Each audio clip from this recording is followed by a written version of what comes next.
பிள்ளை நீர் தந்தது, என்னுடைய வேலை நீர் தந்தது ஆண்டவரே, என்னுடைய வீடு நீர் தந்தது.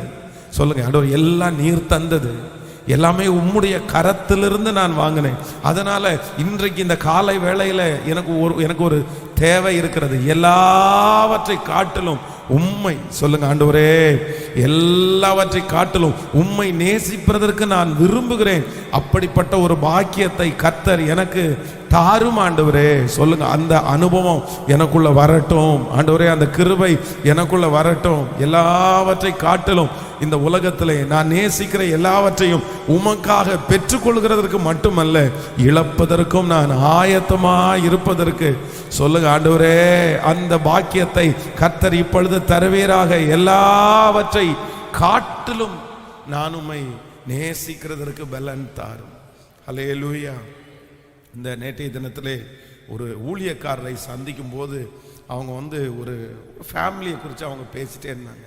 ஆவிக்குரிய வாழ்க்கையில் இருந்த ஒரு வாலிப தம்பி ஒரு பெண்ணை நேசிக்கிறதுனால அவன் எதையெல்லாம் இழந்துட்டான் அப்படின்றத குறித்து அவர் என்கிட்ட சொல்லிட்டே இருந்தார். பாஸ்டர், இந்த மாதிரி ஒரு வாய்ப்பு வந்துருச்சு, அதை இழந்துட்டான், இதை இழந்துட்டான், இந்த வேலையை இழந்துட்டான். இன்னைக்கு பார்த்தீங்கன்னா இத்தனை வயசாகுது, எல்லாத்தையும் இழந்து அந்த ஒரே ஒரு பொண்ணு மேலே வச்ச அந்த பாசத்திற்காக எல்லாத்தையும் இழந்துட்டு இன்னைக்கு அப்படியே நிற்கதியாக நின்றுட்டு இருக்கிறான். அவனை என்ன பண்ணுறன்னே தெரில அப்படின்ற மாதிரி அவர் பேசிட்டு இருந்தார். அப்போது ஒரு அன்பு பார்த்தீங்க அப்படின்னா, இந்த உலகத்தில் அவனுக்கு வந்த அந்த ஆப்பர்ச்சுனிட்டி, வாய்ப்புகளை குறித்து அவர் சொன்னார். இந்த மாதிரி ஒரு இடத்துல வாய்ப்பு வந்துருச்சு இவன் வளர்றதற்கு. ஆனால் எல்லாத்தையுமே இந்த பொண்ணுக்காக உதறி தள்ளிட்டான். இப்போ அந்த பொண்ணே அவன் கூட இல்லை அப்படின்னு சொன்னார். இப்போ அந்த பொண்ணு அவனை நேசிக்கல, இப்போ அந்த பொண்ணு நீ எனக்கு வேண்டாம் அப்படின்னு சொல்லுது. ஸோ அந்த பொண்ணுக்காக எல்லாவற்றையும் இழந்தான். இப்போ அந்த பொண்ணே அவன் கூட இல்லை, அதனால ரொம்ப அவன் ஸ்ட்ரெஸ் ஆகிட்டான் அப்படின்ற மாதிரி அவனுடைய விஷயத்தை குறித்து பேசிட்டு இருந்தார். அப்போது அவன் இழந்த ஆப்பர்ச்சுனிட்டிஸ் எல்லாம் பார்த்தீங்கன்னா ரொம்ப பெரியது. ஏன் அப்படின்னா, அந்த புள்ள மேலே வச்ச ஒரே பாசத்திற்காக, உண்மையான பாசத்திற்காக எல்லாத்தையும் தூக்கி போடுறதுக்கு அந்த பையன் ஆயத்தமாக இருந்தான். அதான் உண்மையான அன்பு.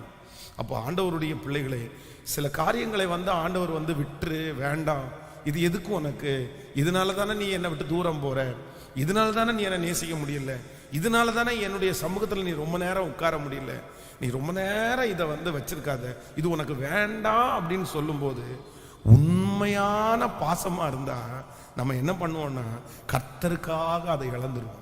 இன்றைக்கு இந்த 18வது நாள்